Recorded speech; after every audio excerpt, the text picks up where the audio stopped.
Hello dears, ഇന്ന് നോക്കുന്നത് നിങ്ങളുടെ പേഴ്സൻ്റെ current situation, thoughts and feelings ആണ്. ഇതൊരു ജനറൽ റീഡിംഗ് ആണ്, ടൈംലെസ് ആണ്. നിങ്ങൾ എപ്പോഴാണ് ഈ വീഡിയോ കാണുന്നത് അപ്പോൾ മുതൽ നിങ്ങൾക്ക് റെസനേറ്റ് ആയി തുടങ്ങുന്നതായിരിക്കും. ഇതൊരു ജനറൽ റീഡിംഗ് ആയതുകൊണ്ട് തന്നെ ഒരുപാട് പേരുടെ എനർജീസ് ആകാം ഇവിടെ വരുന്നത്.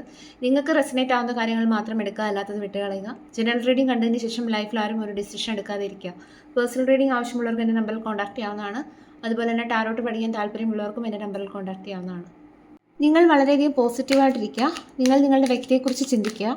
നിങ്ങളുടെ പേഴ്സൻ്റെ ഇപ്പോഴത്തെ എനർജി നമുക്ക് നോക്കാം. ഡെത്ത് കാർഡാണ്.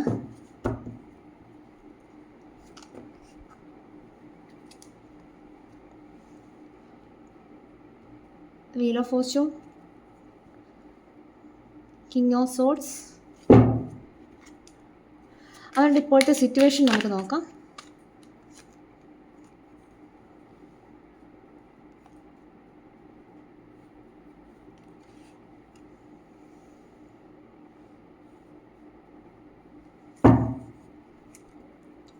നിങ്ങളുടെ പേഴ്സൻ്റെ thoughts and feelings. Nine of pentacles,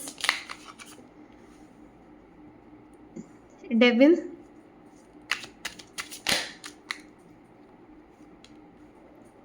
four of pentacles, two of swords.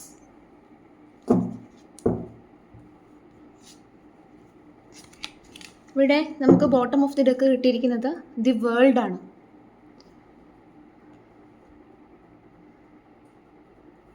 ഈ ഒരു സ്പ്രെഡ് നോക്കുമ്പോൾ എനിക്ക് മനസ്സിലാവുന്നത് നിങ്ങളുടെ വ്യക്തി ഇപ്പോൾ ഒരു ക്രോസ് റോഡിലാണ്. നിങ്ങളുടെ പേഴ്സൻ്റെ മുന്നിൽ രണ്ട് ചോയ്സസ് ഉണ്ട്, രണ്ട് വഴികളുണ്ട്.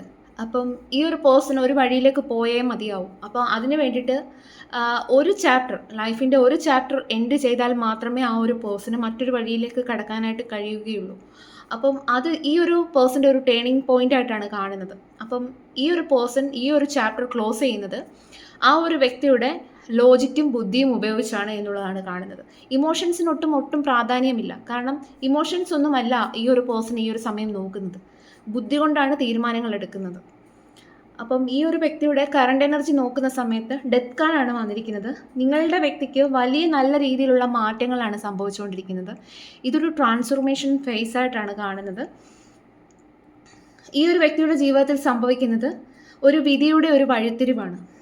അത് ഈ ഒരു വ്യക്തിയായിട്ട് പ്ലാൻ ചെയ്യുന്ന കാര്യമല്ല, യൂണിവേഴ്സായിട്ട് പ്ലാൻ ചെയ്യുന്ന കാര്യങ്ങളാണ് ഈ ഒരു വ്യക്തിയുടെ ലൈഫിൽ സംഭവിച്ചുകൊണ്ടിരിക്കുന്നത്. ഈ ഒരു വ്യക്തിയുടെ ജീവിതത്തിലെ ഒരു ചാപ്റ്റർ ക്ലോസ് ചെയ്തുകൊണ്ടാണ് വിധി പുതിയൊരു വഴിയിലേക്ക് ഈ ഒരു പേഴ്സണെ കൊണ്ടുപോകുന്നത്. മേ ബി ഈ ഒരു വ്യക്തിയുടെ ലൈഫിൽ ഇപ്പോൾ നിലനിൽക്കുന്നത് ഒരു കാർമിക്കായിട്ടുള്ള ഒരു സൈക്കിളായിരിക്കാം. അപ്പം എന്തായാലും ഇതൊരു ലൈഫിൻ്റെ ഒരു ടേണിംഗ് പോയിന്റ് ആയിട്ടാണ് നമുക്കിവിടെ കാണാനായിട്ട് കഴിയുന്നത്. എന്തായാലും ഇപ്പോൾ ആൾ വളരെയധികം പവർഫുള്ളായി മാറിക്കഴിഞ്ഞു. ആ ഒരു വ്യക്തിയുടെ എനർജി നോക്കുമ്പോൾ കാണാം, ആ ഒരു വ്യക്തി ബുദ്ധി കൊണ്ടാണ് ഒരു ഡിസിഷൻ എടുക്കുന്നത്. അപ്പം ഈ ഒരു വ്യക്തി ഒരു ഡിസിഷൻ എടുത്തിരിക്കുന്നു, അല്ലെ ഒരു ഡിസിഷൻ എടുക്കാനായിട്ട് ആ ഒരു വ്യക്തി തയ്യാറായി കഴിഞ്ഞിരിക്കുന്നു. ഇപ്പോൾ മറ്റുള്ളവരുടെ ഇമോഷൻസോ ഫീലിങ്സോ ഒന്നും തന്നെ ഈ ഒരു വ്യക്തിയെ സ്വാധീനിക്കാനായിട്ട് കഴിയുകയില്ല. ഈ ഒരു പേഴ്സൺ എന്ന് പറയുന്നത് ജീവിതത്തിൽ ഒരേ സമയം പല കാര്യങ്ങൾ ബാലൻസ് ചെയ്യാനായിട്ട് ശ്രമിച്ചിരുന്നു ഒരു സമയം. പക്ഷേ അത് ഈ ഒരു വ്യക്തിക്ക് വലിയ നല്ല രീതിയിലുള്ള മാനസിക സമ്മർദ്ദം, ഉത്കണ്ഠ, ഉറക്കമില്ലായ്മ എന്നിവയൊക്കെയാണ് സമ്മാനിച്ചത്. ഇപ്പോൾ ഈ ഒരു പേഴ്സൺ ചിന്തിക്കുന്നത്, എൻ്റെ ലൈഫിനൊരു സ്റ്റെബിലിറ്റി വേണം, ഇങ്ങനെ പോയാൽ ശരിയാവുകയില്ല, എൻ്റെ ലൈഫിനൊരു സ്റ്റെബിലിറ്റി വേണം, എനിക്കിങ്ങനെ എപ്പോഴും സ്ട്രെസ് അടിച്ച് ജീവിക്കാനായിട്ട് കഴിയുകയില്ല എന്നുള്ളൊരു തോട്ടാണ് നിങ്ങളുടെ പേഴ്സൻ്റെ മനസ്സിലുള്ളത്. ഇപ്പോൾ നിങ്ങളുടെ വ്യക്തി സ്വന്തം മൂല്യം തിരിച്ചറിയുന്ന ഒരു സ്റ്റേജ് ആയിട്ടാണ് ഇവിടെ കാണുന്നത്. ഇവിടെ നിങ്ങളോടുള്ള തോട്ട്സ് ആൻഡ് ഫീലിങ്സ് നോക്കുന്ന സമയത്ത് മേ ബി നിങ്ങൾ തമ്മിലുള്ള റിലേഷൻഷിപ്പ് എന്ന് പറയുന്നത്, ഞാൻ നേരത്തെ പറഞ്ഞു, ഇത് ഒരു കാർമിക്കായിട്ടുള്ള റിലേഷൻഷിപ്പ് ആയിരിക്കാം നിങ്ങൾ തമ്മിലുള്ള റിലേഷൻഷിപ്പ് എന്ന് പറയുന്നത്. അപ്പം ഇപ്പോഴത്തെ സാഹചര്യത്തിൽ നിങ്ങളുടെ പേഴ്സണ് നിങ്ങളോട് വളരെയധികം ഒരു സ്ട്രോങ് ആയിട്ടുള്ള ഒരു ഫിസിക്കൽ അട്രാക്ഷൻ തോന്നുന്ന ഒരു സമയമാണ്. പക്ഷെ അതൊരിക്കലും ഒരു പ്യുവർ ലവ് അല്ല. നിങ്ങളെ അവർ വളരെയധികം ആഗ്രഹിക്കുന്നുണ്ട്, നിങ്ങളെ നഷ്ടപ്പെടുമോ എന്നുള്ള ഭയമുണ്ട്. ഇതൊരു തരത്തിൽ പറഞ്ഞാൽ ഒബ്സഷൻ പോലെയാണ്, നീ എൻ്റേത് മാത്രമായിരിക്കണം എന്നുള്ള ഒരു മെൻറ്റാലിറ്റി. നിങ്ങളെ ആർക്കും വിട്ടുകൊടുക്കാതെ ഹോൾഡ് ചെയ്ത് വെക്കുന്ന എനർജിയാണ്. ഈ ഒരു കണക്ഷനിൽ മേ ബി ഒരു ഇമോഷണൽ അറ്റാച്ച്മെൻറ്റിനേക്കാൾ കൂടുതൽ നിങ്ങൾ തമ്മിലൊരു ഫിസിക്കൽ അറ്റാച്ച്മെൻ്റ് ആയിരിക്കാം കൂടുതൽ ഉണ്ടായിട്ടുള്ളത്. അതുപോലെ തന്നെ ഒരാളെ കൺട്രോൾ ചെയ്യുന്ന രീതി ഈ ഒരു റിലേഷൻഷിപ്പിൽ ഉണ്ടായിട്ടുണ്ടായിരിക്കാം. എന്തായാലും ഈ ഒരു പേഴ്സൺ ഈ ഒരു സമയം ഒരു മെൻ്റൽ ബ്ലോക്കിലാണ് എന്നുള്ളതാണ് കാണുന്നത്. നിങ്ങളോട് ഒരു വ്യക്തമായിട്ടുള്ളൊരു അഭിപ്രായം പറയാൻ മടിക്കുന്നുണ്ടാകാം. നിങ്ങളുടെ വ്യക്തിയുടെ മുന്നിൽ 2 വഴികൾ ഉണ്ടായിരിക്കാം. ഏത് വഴിയിലേക്കാണ് പോകേണ്ടത് എന്നോർത്ത് വളരെയധികം കൺഫ്യൂഷൻ അടിക്കുന്ന ഒരു പേഴ്സൻ്റെ എനർജിയാണ് ഇവിടെ വന്നിരിക്കുന്നത്. അപ്പം എന്തായാലും ഈ ഒരു വ്യക്തിയുടെ ലൈഫിൽ വലിയ രീതിയിലുള്ളൊരു ട്രാൻസ്ഫോർമേഷനാണ് സംഭവിക്കുന്നത്. നിങ്ങളുമായിട്ടുള്ള ഈ ഒരു റിലേഷൻഷിപ്പ് ഒരു ടേണിംഗ് പോയിന്റിലാണ് എന്നുള്ളതാണ് കാണുന്നത്. ഈ ഒരു പേഴ്സൺ ഇപ്പോൾ ഒരു ട്രാൻസ്ഫോർമേഷൻ ഫേസിലൂടെയാണ് കടന്നു പോയിക്കൊണ്ടിരിക്കുന്നത്. ഈ ഒരു സ്റ്റേജിലാണ് ഈ ഒരു റിലേഷൻഷിപ്പ് മുന്നോട്ട് കൊണ്ടുപോകണോ വേണ്ടായോ എന്ന് തീരുമാനിക്കുന്ന ഒരു ഘട്ടം. അപ്പം ആ ഒരു ഘട്ടത്തിലാണ് നിങ്ങളുടെ വ്യക്തി എത്തി നിൽക്കുന്നത്. മുന്നിൽ 2 ഓപ്ഷൻ ഉണ്ട്. അപ്പം അതുകൊണ്ട് തന്നെ ഈ ഒരു വ്യക്തി ഒരു ഡിസിഷൻ എടുക്കാനായിട്ട് ഇപ്പോൾ നിലവിൽ ഭയപ്പെടുന്നു. കാരണം ഡിസിഷൻ എടുത്തു കഴിഞ്ഞാൽ ആർക്കെങ്കിലും വേദനിക്കുമോ എന്നുള്ള ഭയത്താൽ ആ വ്യക്തി കണ്ണടച്ചിരിക്കുകയാണ്. അപ്പം എന്തായാലും ഈ വ്യക്തിക്ക് പുതിയൊരു സൈക്കിളിലേക്ക് പോയേ കഴിയൂ. കാരണം ഈ ഒരു വ്യക്തിയുടെ കൺട്രോളിലല്ല കാര്യങ്ങൾ. കാരണം ഈ ഒരു സമയം വിധിയുടെ കൺട്രോളിലാണ് കാര്യങ്ങൾ. കാരണം വിധി തീരുമാനിക്കുന്നത് പോലെയാണ് ഈ ഒരു പേഴ്സൻ്റെ ലൈഫിൽ സംഭവിച്ചുകൊണ്ടിരിക്കുന്നത്. അപ്പം ഈ ഒരു വ്യക്തി ഇനി എത്ര ഡിസിഷൻ എടുക്കില്ല എന്നുള്ള രീതിയിൽ മാറി നിന്നെന്ന് പറഞ്ഞാലും ഈ ഒരു വ്യക്തിക്ക് ഒരു ചാപ്റ്റർ എൻഡ് ചെയ്തേ മതിയാവും.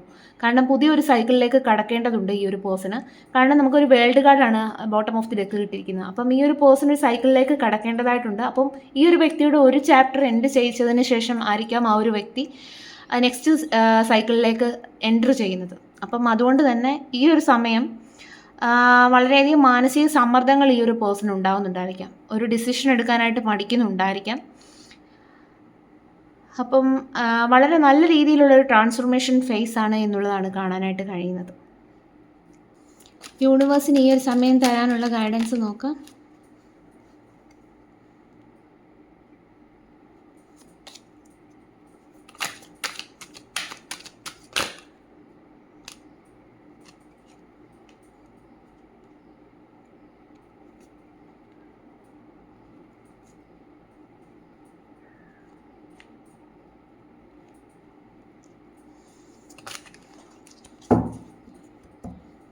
നമുക്ക് ബോട്ടം ഓഫ് ദി ഡെക്ക് കിട്ടിയിരിക്കുന്ന 4 ഓഫ് സോർഡ്സ് ആണ്. റിലേഷൻഷിപ്പ് ഗൈഡൻസ് ആണ് പറയുന്നത്.